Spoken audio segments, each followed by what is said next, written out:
Today, I am officially declaring a national emergency.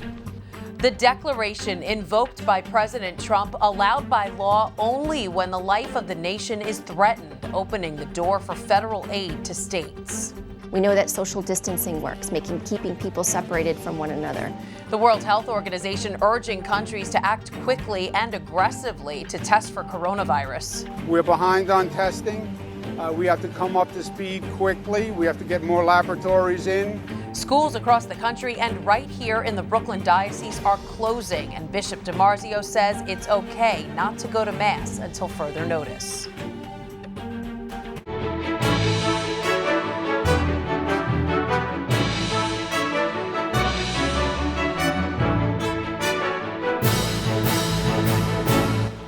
Good evening, I'm Christine Persichetti. We have many developments in the fight against the coronavirus. Brooklyn Bishop Nicholas DiMarzio says for now, you don't have to go to Mass. More on that in a moment. But first, we begin our extensive coverage with the historic announcement by President Trump from the White House Rose Garden.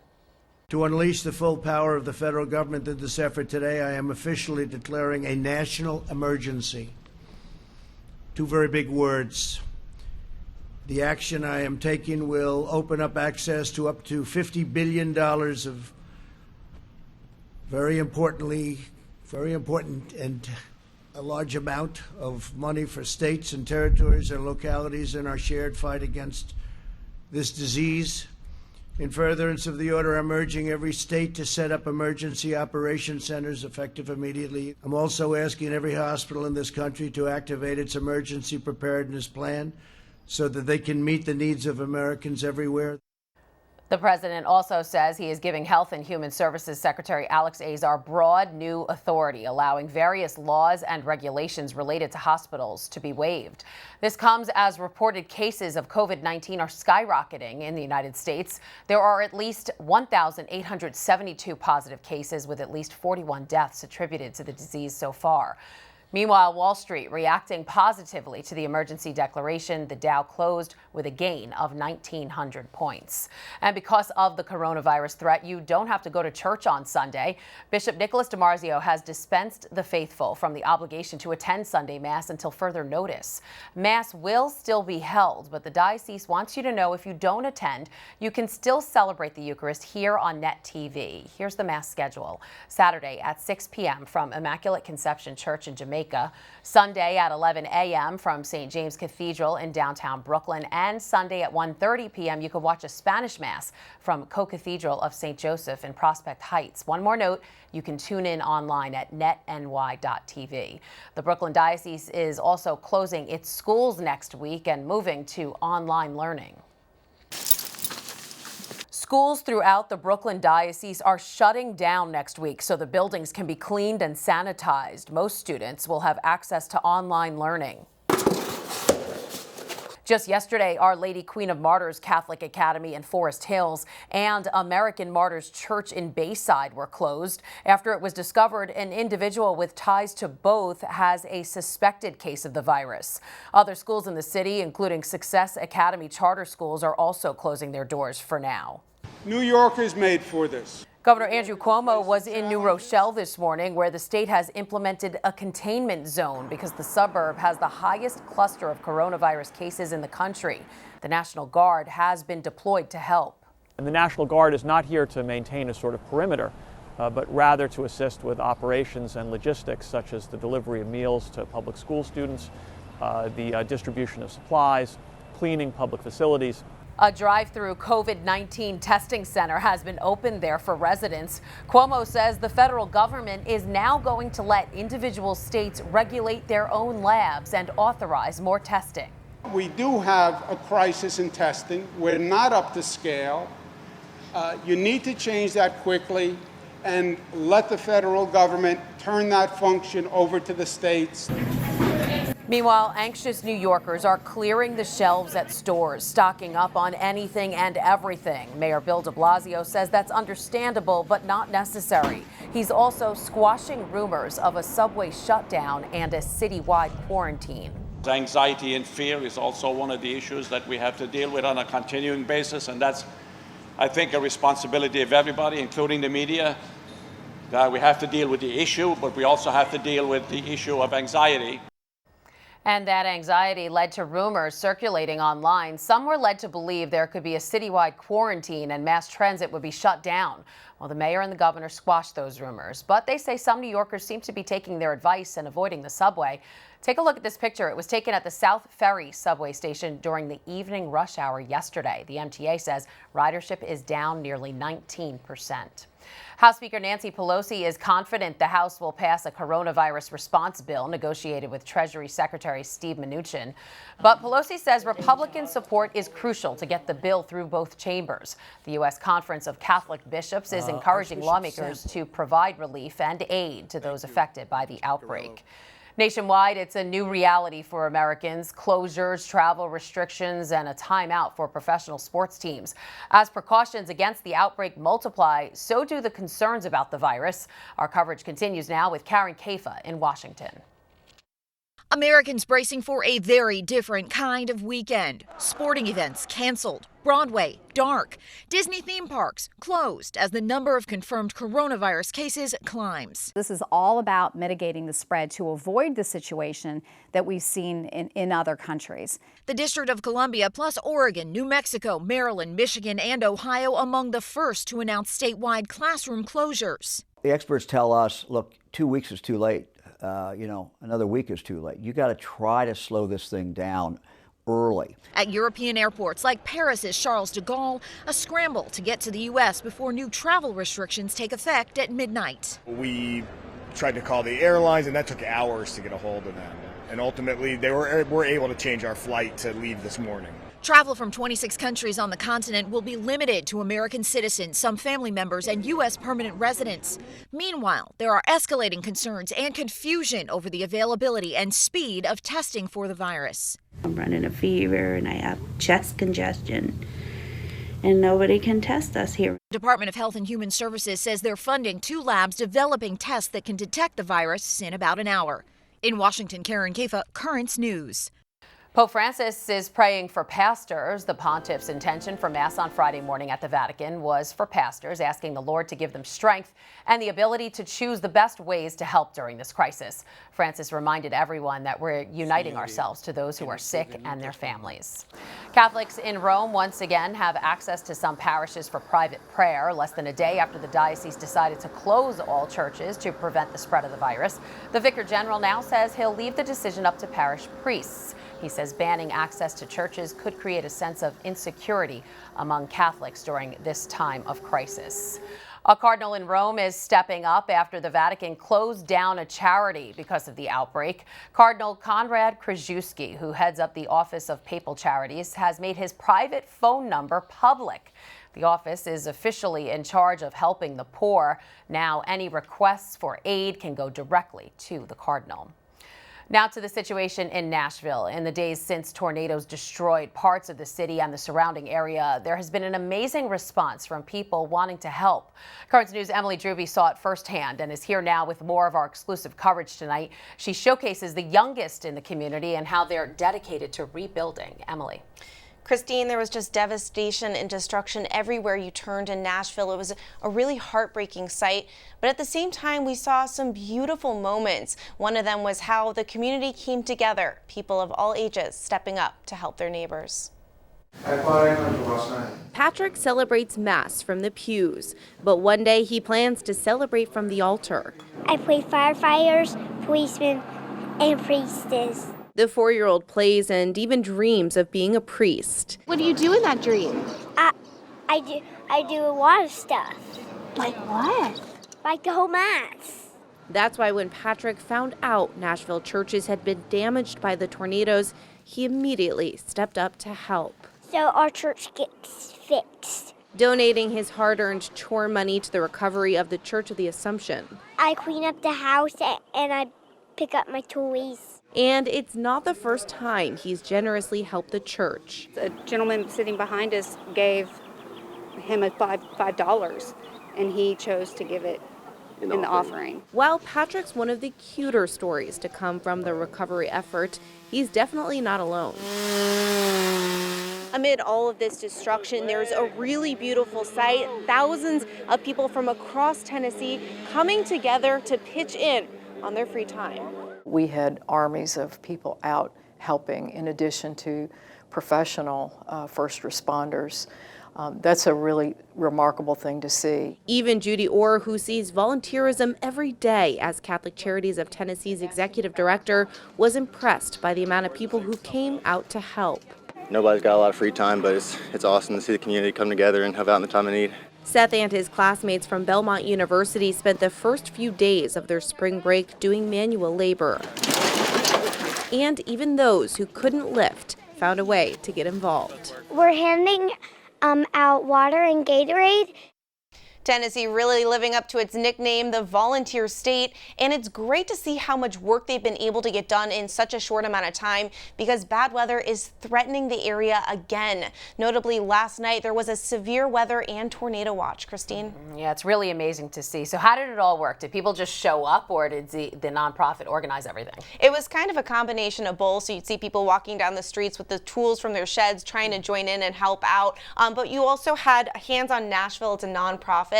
They had 26,000 people sign up, and they sent them out to over 100 projects. Unbelievable. Emily, thank you so much. And there's a lot more news headed your way. Today is the 7-year anniversary since Francis was elected to the papacy. We'll look back at the highlights of his pontificate and what's ahead. A real-life lesson in justice for Catholic students who were invited for a special tour of the Brooklyn courthouse. And he's 87 years young and much beloved by the students at the Mary Louise Academy in Jamaica Estates. We'll show you why. Do you have a story idea or want to share a tip? Email us at newstips@desalesmedia.org or call our 24-hour number 718-517-3122. We'll be right back.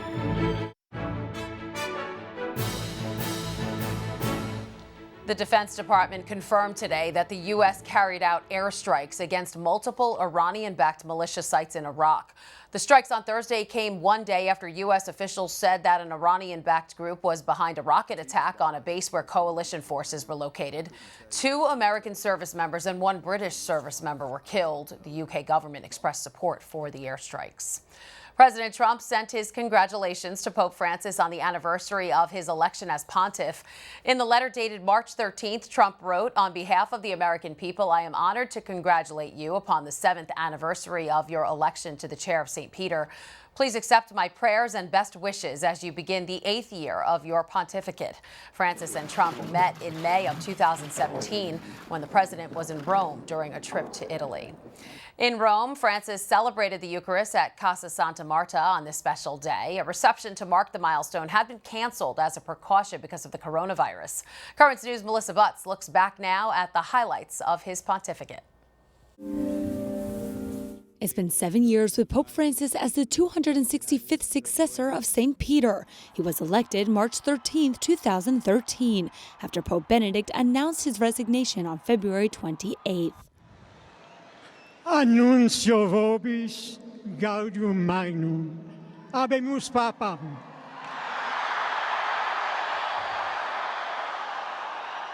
He brought a new vibe to the pontificate, being the first pope from Latin America and a Jesuit. These 7 years have been marked by a reform in the Curia, combating clerical sex abuse, and improving interreligious dialogue and relations with China. Pope Francis has held 3 synods, with the most recent being on the Amazon in October 2019. He's written major texts on the family, environment, the gospel, and transmission of faith. The Pope has completed 32 apostolic trips during his pontificate and is hoping to visit Iraq and South Sudan. For 2020, he has a confirmed trip to Malta in May. In Rome, Melissa Butts, Currents News. As Melissa explained, Francis has already held 3 synods since becoming Pope. The most recent synod, the one focused on the Amazon, is the topic for this week's Into the Deep with Bishop Nicholas DiMarzio. He's with Ed Wilkinson to talk about it. Ed. Thank you. Bishop DiMarzio is with us today. We're going to talk about the document that came out of the recent synod at the Vatican. And Bishop, it was a synod about Amazonia, and a lot of people were expecting something different from the papal exhortation that came out at the end. They wanted some kind of a statement about married priests, some kind of a statement about the role of women, possibly women deaconesses. but it was far short of that. No mention at all. What did you It expect? was mentioned, but not the way people expected. They wanted a declaration that we should ordain married men, and that women should be ordained deacons. It's under discussion. It's not a closed discussion. The door is still open, but that particular synod, which was for a region, and very many countries really share the Amazon, and it was to get them together to understand what the problem was. It's an ecological problem, it's an ecclesial problem, it's one that needs our attention because it's one of the few places in the world where the oxygen is produced that keeps our planet going. So we have all of those issues, and it's a pastorally underserved area because it's jungle. You have 110 indigenous tribes, small groups. I think about 10 years ago they discovered one they never knew about. So this is all part of what this is. It's a kind of a mysterious thing. And the pastoral care there is what the whole thing was about. That was the key thing. I think, again, the disappointment was understandable, but I mean, sometimes you raise expectations to a level that are not realistic. We could not change the whole discipline of the church for one area of the church without having the whole church involved. So I think it's the work of another synod, maybe an ecumenical council, because it's a momentous decision on the part of the church at this time. It's a decision that can be made, certainly the ordination of married men. I mean, but we're not married men, but people who are before diaconate. I mean, it's very disciplined. That person could be married and be a priest, but they have to be married before they receive the diaconate. The theological issues, hard to understand them, but that's the way the law has been. I mean, people talk about so much about how revolutionary this would have been, but we already have some married priests in the church. Yeah, you know, I mean, the Eastern Rite priest, and then even with the Latin Rite, we've admitted some ministers who have converted, that they've been able to be ordained. So it's not something that's not possible. It is possible. What is it the church can do? I mean, in practical terms, when you talk about the ecological problems that are down there in the Amazon, you have big businesses coming in, taking down trees, as you say, clearing areas, not good for the native people. What is is the church just a voice that's crying out? Well, we have to be advocates for sanity and ecological balance, because we can ruin the ecology of a place, and it's hard to put it back together again, sometimes impossible. So we have to be advocates for right reason. The Holy Father's Laudato Si', the encyclical on the environment, was momentous. It laid out some of the issues, and in particular in the Amazon, it's a real one of the major issues they have to deal with. Some people say, well, what is the church getting involved in things like this? It's why is the church involved in something Because the like church is involved in the world. You can't deal with souls unless you deal with the body. You have to have the environment, where people live, as important. So we have things to say when it comes from a moral perspective. There's moral content in almost everything we do. And that's what the church concentrates. What's the right thing to do? Why is it right? Why is something wrong? That's why we get involved. Yeah. Do you think that we would have been talking about this if we did not have a Pope from Argentina? Well, might have. We might have. He's the right person at the right time. We probably could have. I don't know. Yeah. Okay. All right, Bishop, thank you so much for your insights on this. And now we're going to throw it back to you at the news desk. All right, thank you, Ed and Bishop DiMarzio. Still to come on Currents News, a lesson in law and order for students in the diocese. We'll join them for a VIP tour of the Brooklyn Criminal Court. And we'll meet the man whose mission is to make it a great start to every day for students and faculty at the Mary Lewis Academy in Queens. We'll be right back.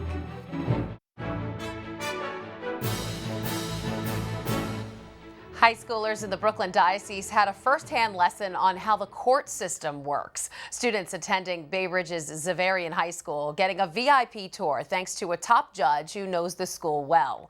Currents News' Jessica Easthope reports from downtown Brooklyn.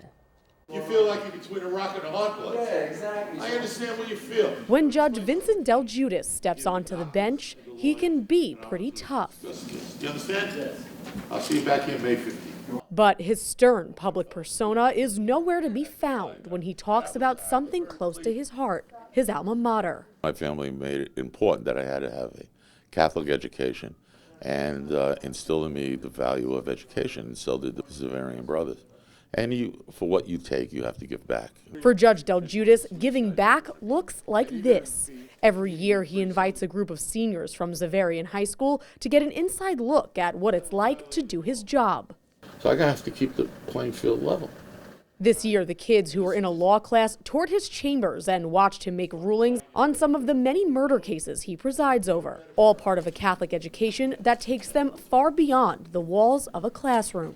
All the Zavarian stuff all around the room, especially behind me too. It's really nice to see. A lot of Zavarian alumni have a lot of great things. Like everybody really, once you leave, it's like they're always paying homage to it. Though the students got a complete rundown of the judicial process, what they found most valuable was something that can't be taught in a courtroom or a classroom.